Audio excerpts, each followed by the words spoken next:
آپ اکیلے اپنی چارپائی پہ بستر کے اندر منہ دے کے بھی درد سے کہیں گے نا معاف کر دے تو وہ تو مہربانی بڑا ہے۔ میرے نبی پاک صلی اللہ علیہ وسلم مثال دیتے ہیں، فرمایا ایک آدمی صحرا میں جا رہا، صحابہ سے حضور خطاب کر رہے ہیں، فرمایا ایک آدمی صحرا میں جا رہا تھا، اس نے اپنی اونٹنی پہ کھانا پانی پیسے ہر چیز رکھی ہوئی تھی، صحرا تھا بہت بڑا، درمیان صحرا کے گیا تو تھوڑا سا سستانے کے لیے آرام کرنے کے لیے اونٹنی سے نیچے اترا۔ اب اس نے اونٹنی کی لگام اونٹنی کی نکیل اپنے سرہانے کے نیچے رکھی، ہاتھ کے ساتھ پکڑی اور سو گیا۔ تھوڑی ہی دیر کے بعد جب اس کی آنکھ کھلی تو دیکھا اونٹنی غائب ہے۔ صحرا میں وہ پیدل نہ آگے جا سکتا ہے نہ پیچھے جا سکتا ہے، نہ دائیں نہ بائیں، کھانے کو روٹی نہیں، پینے کو پانی کا قطرہ نہیں، تھوڑا ادھر بھاگا ادھر بھاگا، تھک گیا۔ کریم محبوب فرماتے ہیں وہ پوری طرح نڈھال ہو گیا اور مایوس ہو گیا، معاذ اللہ، مایوس ہو کے دوبارہ اسی جگہ آ کے لیٹ گیا جہاں پہلے لیٹا تھا، انتظار کرنے لگا کہ اب موت ہی آئے گی، آخری وقت ہے، اب نہ میں پیدل یہ صحرا کراس کر سکتا ہوں، نہ پیچھے جا سکتا ہوں، نہ کھانا ہے نہ پانی ہے، سوائے موت کے کوئی سہارا نہیں۔ حضور فرماتے ہیں وہ رستے میں دوبارہ لیٹ گیا، اچانک اس نے رخ بدلا تو اونٹنی سامنے کھڑی تھی۔ حضور نے صحابہ سے پوچھا بتاؤ نا اسے بھلا کتنی کو خوشی ہوگی؟ یا رسول اللہ جسے نئی زندگی مل گئی ہے۔ آپ دیکھیں نا سارے ڈاکٹروں نے کہہ دیا کہ اس کے جو گردے معدہ جگر ہر چیز ختم ہے، گھر لے جاؤ خدمت کرو، ہر طرف پریشانی ہے۔ وہ بندہ بھی سمجھ گیا ہے کہ آخری وقت آ گیا، کل جاؤں پرسوں جاؤں، تیاری ہو گئی، سب لوگ آ گئے، باہر والے بھی آ گئے، یہ ماحول ایک عجیب رنگ اختیار کر گیا۔ اچانک ایک ڈاکٹر نے آ کے کہا نہیں نہیں غلطی لگ گئی تھی۔ مجھے بتائیے انداز کیا ہوتا ہے؟ بغیر دوائی کے بندہ اٹھ کے کھڑا نہیں ہو جاتا، او میں تو بچ گیا ہوں۔ نبی پاک صلی اللہ علیہ وسلم فرمانے لگے اس کی اونٹنی مل گئی، بتاؤ بھلا اسے کتنی خوشی ہوگی؟ یا رسول اللہ وہ تو دوبارہ دنیا میں آ گیا۔ حضور فرمانے لگے اسے کچھ بھی خوشی نہیں ہوئی۔ جب کوئی رب کا گناہ گار بندہ آ کے توبہ کرتا ہے، رب کو اس سے کئی گنا زیادہ خوشی ہوتی ہے۔ میرا بندہ آ گیا ہے، میرا بندہ آ گیا ہے، میرے گھر آ گیا۔ اس نے آنسو بہائے ہیں، اس نے کہا اللہ میں تیرا ہی ہوں، تیرا ہی رزق کھاتا ہوں، تیری ہی زمین پہ رہتا ہوں، تیرے نام سے میری سانسیں چلتی ہیں۔ وہ آ گیا۔ فرمایا اس اونٹنی والے سے زیادہ رب کو خوشی ہوتی ہے جب گناہگار آ کے توبہ کرتا ہے۔ گناہگاروں کے آنسو اس کی بارگاہ میں بڑے مقبول ہیں، لیکن ہم رسم ادا کرتے ہیں، توبہ نہیں کرتے۔ ہم اپنے آپ کے ساتھ دھوکہ کرتے ہیں، جھوٹ بولتے ہیں۔ اللہ تبارک و تعالی اپنے بندوں کے حق میں رحمت والے فیصلے کرتا ہے، درگزر والا معاملہ فرماتا ہے۔ جگہ جگہ قرآن مجید میں اللہ تعالیٰ نے اپنے بندوں پر رحمت کرنے کا ذکر فرمایا ہے۔ ان اللہ یغفر الذنوب جمیعا، فرمایا بے شک رب تمہارے سارے ہی گناہ معاف فرما دے گا، تم نا امید نہ ہونا، وہ معاف کر دے گا تمہیں۔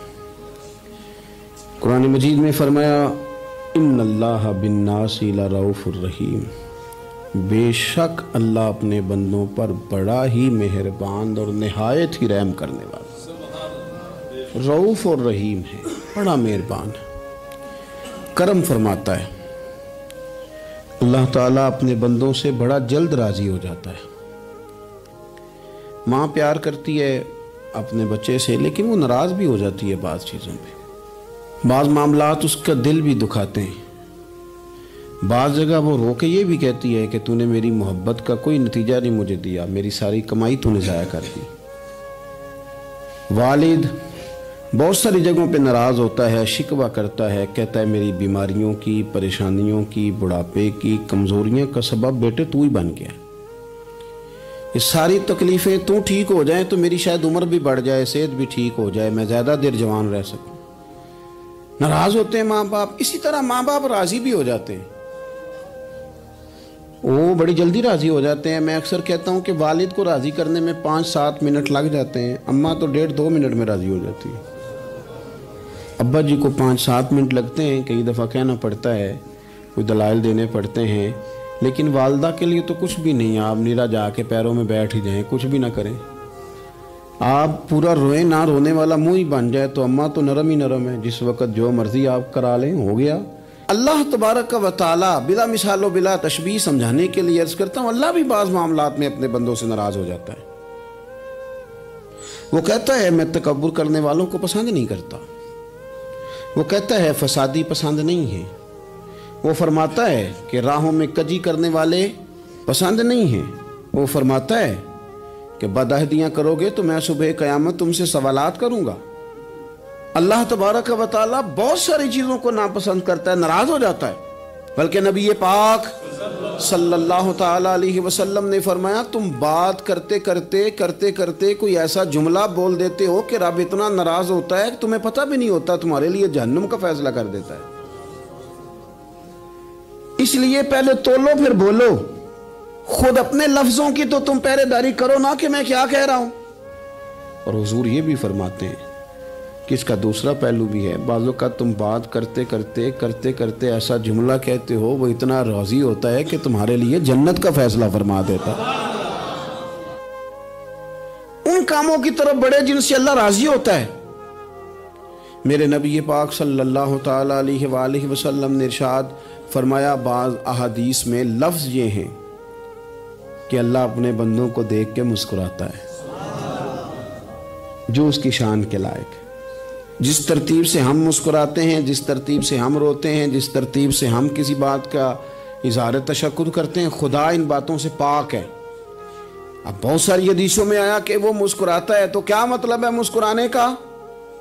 تو علماء تفسیر نے لکھا ہے مسکرانے کا مطلب یہ ہے کہ وہ بڑا ہی راضی ہوتا ہے اپنے بندے سے، بڑا راضی ہوتا ہے، یہ مطلب ہے۔ ایک تو مسکرانے کا مطلب یہ کہ وہ بڑا راضی ہو گیا، وہ مسکرا دیا اپنے بندے پہ۔ اور ایک اس کا معنی خود نبی پاک صلی اللہ تعالیٰ علیہ وسلم نے بیان فرمایا، مسند امام احمد بن حنبل میں حدیث ہے، حضور سید عالم علیہ السلام سے صحابہ نے پوچھا یا رسول اللہ شہید تو بڑے لوگ ہوتے ہیں، شہیدوں میں افضل کون ہے؟ تو اللہ کے حبیب علیہ السلام فرمانے لگے وہ والا بندہ جو ڈٹ گیا تھا کافروں کے مقابلے میں، وہ ہلا نہیں، پوری طرح ڈٹ کے جو لڑا وہ شہداء میں افضل ہے۔ حضور فرماتے ہیں وہ جنت کے بالا خانوں میں سیر کرے گا اور رب اسے دیکھ کے مسکرائے گا، رب اسے دیکھ کے مسکرائے گا، اللہ تعالیٰ مسکراتا ہے اسے دیکھ کے۔ اور اگلے جملے میں حضور نے وضاحت کر دی، فرمایا جب رب دنیا میں کسی پر مسکراتا ہے نا تو اس کا معنی یہ ہے کہ قیامت میں پھر اللہ اسے حساب کوئی نہیں لے گا۔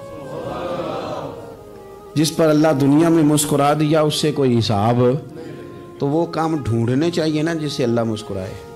چھوٹا بچہ بھی ناراض نہ ہو تو وہ چیزیں وہ ڈھونڈتا ہے کہ اس کو کیا پسند ہے، چاکلیٹ لے جاؤں، فلاں چیز لے جاؤں، آئس کریم لے جاؤں۔ تو ایک بچے کے لیے، گھر کے لیے، سربراہ کے لیے اتنی محنت کرتے ہو تو وہ کام بھی ہمیں ڈھونڈ کے تلاش کرنے چاہیے نا جس سے رب راضی ہوتا ہے، اللہ راضی ہوتا ہے۔ بتاؤں وہ کون کون سے کام ہیں؟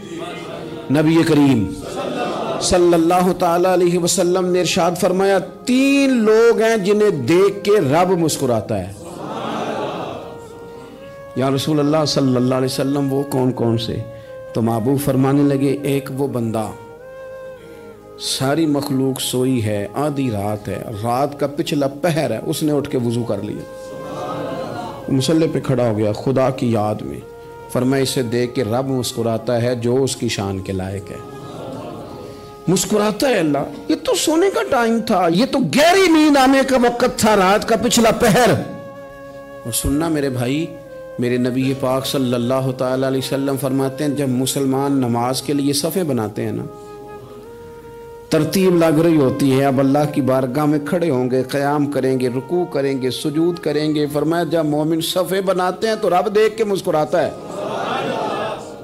مسکراتا ہے۔ کمال ہو گئے عروج بندگی کا، جب بندے کو دیکھ کے رب مسکرائے۔ خدا بندے سے خود پوچھے بتا تیری رضا کیا ہے، مسکراتا ہے۔ اور میرے نبی پاک علیہ السلام فرماتے ہیں جب مجاہد جہاد کے لیے صفیں سیدھی کرتے ہیں، آج تو یہ رب کے نام پہ مرنے ہی آ گئے، یہ صفوں میں کھڑے ہوں گے، ترتیب سے لڑیں گے، ترتیب سے گلا کاٹیں گے کافروں کا یا شہادت لیں گے۔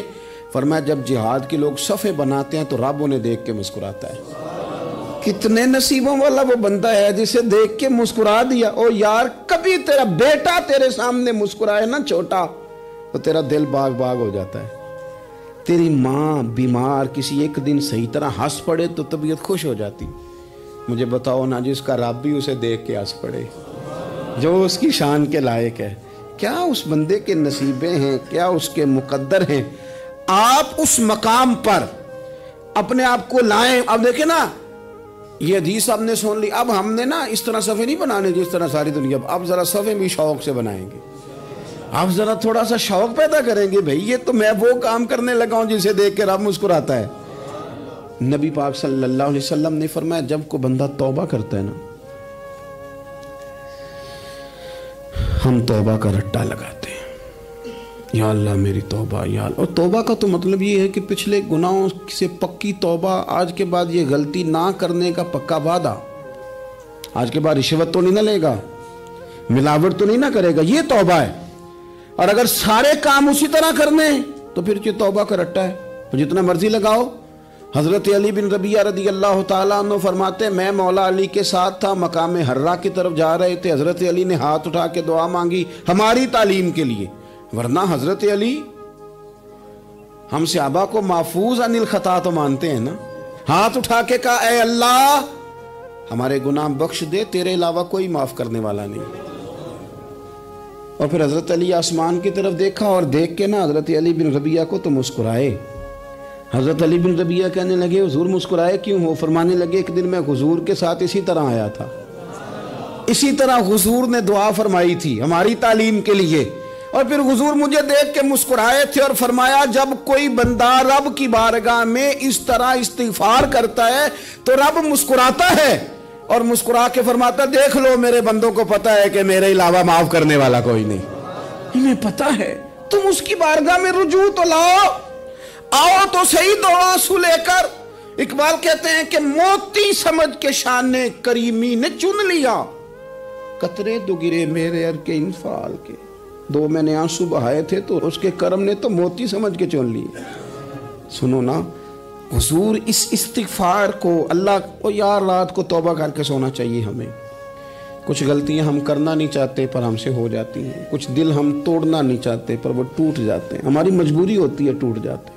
رات کو اس کی بارگاہ میں ہاتھ باندھ کے کشکول طلب دراز کر کے خوب استغفار پڑھنا چاہیے کہ مالک بندے ہیں نا کیا کریں, خدا را خیال کریں, دنیا روٹتی ہے تو روٹ جائے, رب رسول ناراض نہ ہونے پائیں, اس کا خیال کریں. حضور فرماتے ہیں وہ مسکراتا ہے, اسے خوشی ہوتی ہے جب کوئی اس کا بندہ اس کی طرف رجوع کرتا ہے. میرے عزیزو رسول پاک صلی اللہ تعالی علیہ وسلم نے ان لوگوں کے تذکرے کیے جنہیں دیکھ کے رب مسکراتا ہے. نبی پاک صاحب الاخلاق صلی اللہ تعالی علیہ وسلم فرماتے ہیں, مسند امام احمد بن حنبل دیکھیے, فرمایا رب اس وقت بڑا ہی مسکرائے گا جب قاتل بھی جنت میں جائے گا, مقتول بھی جنت میں جائے گا. یا رسول اللہ مقتول تو گیا, یہ قاتل کیسے چلا گیا؟ حضور فرماتے ہیں جائے گا, اور جائے گا اور رب مسکرائے گا جو اس کی شان کے لائق ہے. یا رسول اللہ کس طرح؟ تو نبی پاک صلی اللہ علیہ وسلم فرمانے لگے اس نے ایک مومن کو قتل کیا تھا, وہ شہید ہو کے جنت میں چلا گیا. اب اللہ نے بعد میں اسے توبہ کی توفیق دے دی. پہلے اس نے کلمہ پڑھا, پھر یہ میدان میں اترا, کافروں سے لڑا, یہ شہید ہوا, رب نے اسے بھی جنت دے دی. قاتل بھی جنت میں, مقتول بھی جنت میں. اور بات اتنی انوکھی ہے کہ رب دیکھ کے مسکرا رہا ہے جو اس کی شان کے لائق ہے. ہم جلدی میں ہیں, ہم انتظار نہیں کر رہے کہ شاید توبہ کر جائے, ہم انتظار نہیں کر رہے. لیکن میرے عزیز اتنی جلدی نہ کریں. سوچوں کا صاف ہونا, ذہنوں کا پاک ہونا اور لوگوں کے بارے میں گمان کا اچھا ہونا. آپ کسی نفسیات کے ڈاکٹر کے پاس چلے جائیں, اسے کہیں ٹینشن بڑی ہے. میں ان کے مضامین پڑھتا رہتا ہوں, وہ سب سے پہلا سبق آپ کو یہ پڑھائیں گے کہ اچھا سوچا کریں. اچھا سوچنے سے بندہ تندرست رہتا ہے. کس سے بندہ تندرست رہتا ہے؟ ہیں جی واقعی رسول کائنات سرور دو عالم صلی اللہ تعالی علیہ وسلم فرماتے ہیں کہ اللہ مسکراتا ہے. سنو, نبی پاک صلی اللہ علیہ وسلم کے پاس مہمان آ گیا, بخاری مسلم ہے.